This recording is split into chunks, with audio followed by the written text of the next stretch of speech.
Alright, welcome back. Now, I know what you're thinking. This is a Nintendo game. This has no achievements. Well, you know what? I make the rules here. I don't care. I want to talk about it. I completed the Pokedex for Scarlet, and I consider that an achievement. So, there you go. So, if I was going to talk about good things before I talk about the Pokedex, before I break into anything, or before, I think about this video for too long, I really like this game's story. Pokemon Ruby is one of my favorite games I've ever had. It's one of the first ones I ever had, and still, I think, my favorite Pokemon game. And this might be my third favorite total, because I like Ruby, I like Sun, and now I like this one a lot. I think this is a lot nicer for me than Sword was. Not that I hate Sword, but I really like Scarlet so far. So far meaning I'm done. The story's fun. I think all three branches are really nice, and they converge at the end, and the way it does it's fine with me. I mean, I like it. I like the story. I specifically had to do all of the Herba Mystica story first because, well, you'll know if you do it why. But other than the story, which I'm cool with, I like these Pokemon. All of these new Pokemon, I actually think are really fun, except for Spidops, which looks really stupid. But other than that, I like this. I like this a lot. I like this more than Diamond, which I know people are gonna not like, but that's me. Shut up. Stop bullying me. The Pokemon names this time are hilarious. Fido, Doxabun, Kilowattrel, and Lechonk, for examples, are all really funny to me. They're all like puns. They're clever. A lot of them, if not all of them, are that, silly, fun. That's what I think Pokemon should be. Just fun. What other good things do I have? The Union Circle, like the co-op aspect of this, works really good, actually. You can have 4 people in one game, and you don't need anybody to actually work together at any point. You can just do your own thing. Me and a couple of my friends would be in a Union Circle, and then we would just forget that we were actually in the same game, because it'll let you do whatever you wanted to do while together. But it sure made doing the raids easier, and it makes battling people. If you were playing the game with your friends, you might as well be in the circle, because you don't actually have to be paying attention to each other to do it. I like these new raids a lot. Compared to the Sword raids, these are much faster, and some of them are much harder. They still have that same kind of, it gets shielded after a certain time or damage, but certain type combos with the 5 and 6 star raids can be quite hard to deal with. Certain Pokemon in a raid setting are also really problematic. The Garganacl that we tried to fight at a 6 star really gave us a lot of trouble because the thing had clear body and we couldn't lower its stats to gain an advantage on it. And eventually I think we just decided it wasn't worth the fight to do it. But overall, the raids are really fun. I like these raids. If anything, the rewards are a little too good, but that's just kind of a quality of life improvement that Pokemon just has done every game down the line. So I don't care. I mean, I have 35 to 40 bottle caps. I have 3 ability patches. I have more ability capsules than I could hope to use. I don't care. I like things being easy. I'm lazy. I don't care. Give me the free stuff, please. So, other than some of the good things that I was just winging out, before I say it, I just thought of it. The gym leader designs are as fun as they've ever been. I don't think Pokemon's ever really got too bad at making the characters look unique and clever, and I do like that here. If I was gonna list bad things, because I'm gonna, the frame rate in sections of this game is 5 frames per second. And it's really noticeable and pretty annoying. And in hindsight, that was in their trailer. In certain parts of their trailer, you could see that it was going to do that. It's not on accident. I don't think it's from the system failing to run it, because your character doesn't drop frames in most of these places. It's, I'm guessing, just a limitation they imposed as a distance thing from you so that it would run better, because I don't see any real difference game-wise when you play with 4 people, unlike Sword, when you would turn the game online in the wild area and the frame rate would just suck all the time. The game runs better than the wild area in Sword while online, so I'll ignore it for that. The only time it really got in my way was when you'd be in the water. Not every time, but in a lot of sections of water, in the ocean specifically, the frame rate would get abysmal and the game would feel laggy, and I don't know what caused it. It could just be that it was water-based and it had trouble with water physics. I don't know. It just got really laggy in the water, and it's not really a surprise, I guess. But physically, the game, not physically, why'd I say that? The raids, when you try to join them from the online menu, have a huge tendency to fail to join, and that's not new. Sword kind of had an issue like that. They most likely just feed you whatever raids, and there's so many people playing it that it fills up by the time you attempt to get connected to it. That's not really a massive surprise. I've noticed that me and my brother were waiting until it would allow you to refresh the raid list, and then it worked pretty consistently if you were quick after you hit refresh. But it's whatever. There's just a lot of people playing it, and if you stick with it for too much longer, I'm sure that'll get easier to deal with. But alright, let's talk about the Pokedex. Hold on. Gotta move the cable around.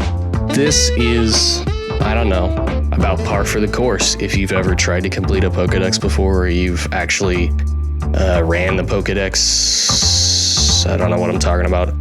It's about as hard or easy as you would imagine it would be. So far, this is the 3rd one I've done. I did Sun and Sword, and now this one, so I kind of know what to look for. A couple of my friends ended up with the other game, so I just did a touch trade for their legendaries, and then that was it. Everything else I really just kind of only traded with them when I needed to. The legends are as dumb as you'd think. You just have to beat the game to get your riding guy. There is a second one. I'm guessing because you cannot trade out the normal one. So they had to give you one that you could actually take out of this game later. Those are, I don't know, if you wanted to trade one for one, I'm sure it's not very hard to get someone to allow you to do it. Just find somebody with the other game, swap them, swap back if that's what you want to do. It's as easy as it's ever been with that. There's a lot of trade forums or stuff, Discord channels, whatever you want. There's just people online that will do a touch trade just for the credit. The 4 disasters or whatever they're called, the 4 ruins, I just don't go try to get those stakes yourself. Just look up where the stakes are. Look, I don't care that much about doing treasure hunt kind of things. I looked them up, I did them. Just catch it. It doesn't matter. They're all 4 there. You don't need to trade for them. There's no real legends that you need to swap with people other than your Koraidon and Miraidon. It doesn't matter. The good thing for me is that the paradox forms, so the ancient or future ones, if you haven't got that far, let me help you a little bit with, there are multiple versions of them, or there's many of them. You don't need to catch them when you do the story. You can go back and get more, and you can get as many as you want. You could shiny hunt these. So trading your paradox for other paradox is not a big deal.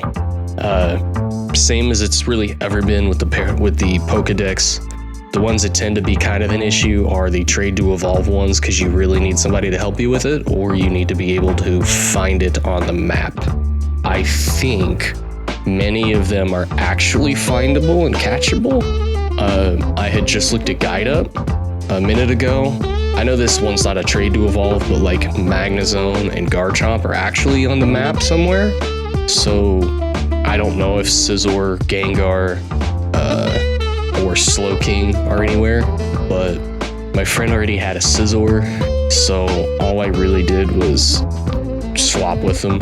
My brother had a shiny Gengar, so I helped him evolve that, so I got the credit for a Gengar. I don't have to worry about it. The one that I had to go actually do was a Slowking, but again, if you have anyone else to trade with, it's not hard to do. It's pretty easy. But in the entire Pokedex, the one honestly that gave me the most trouble was Gimmighoul, because Gimmighoul appears to be simple, but you have to get 999 coins and then level 1 up. The coins don't go away, so once you get the coins, you can make as many Golden Go or Golden Go, whatever it's called. You can get as many of those as you want.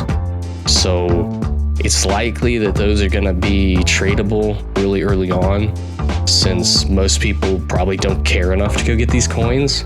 But if you're trying to get those coins, don't really bother about picking up the small ones, unless, you know, they're just there. So I mean, grab them.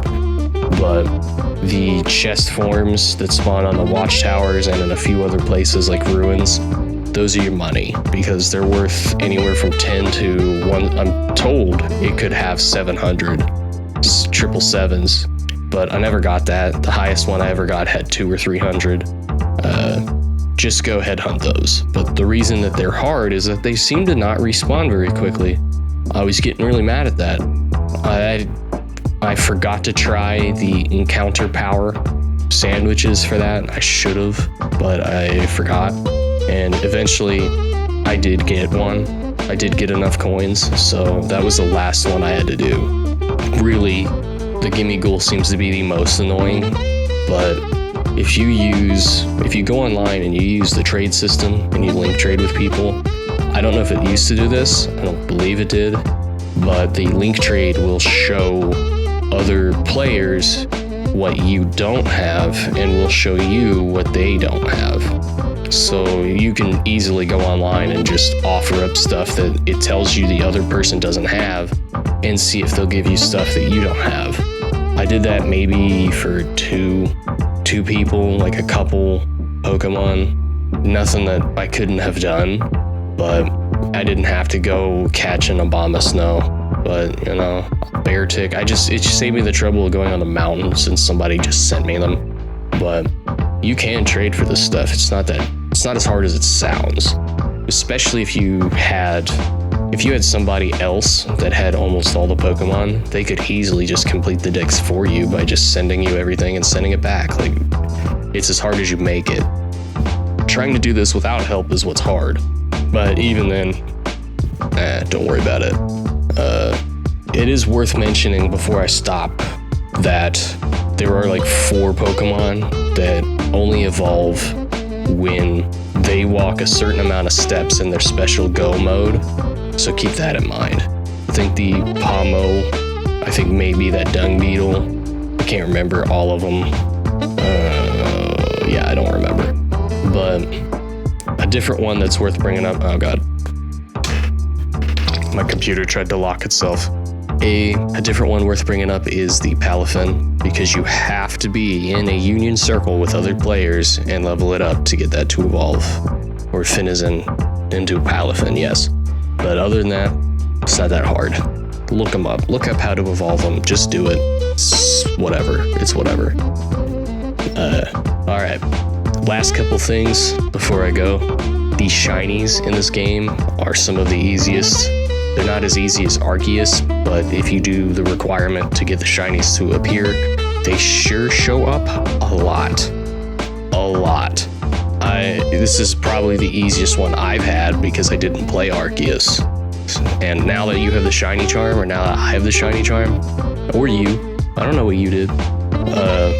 It's so easy. It actually kind of makes me not care. I just go get whatever shinies I want, and then I just don't care because a half hour to an hour and I'll get whatever one I want, really.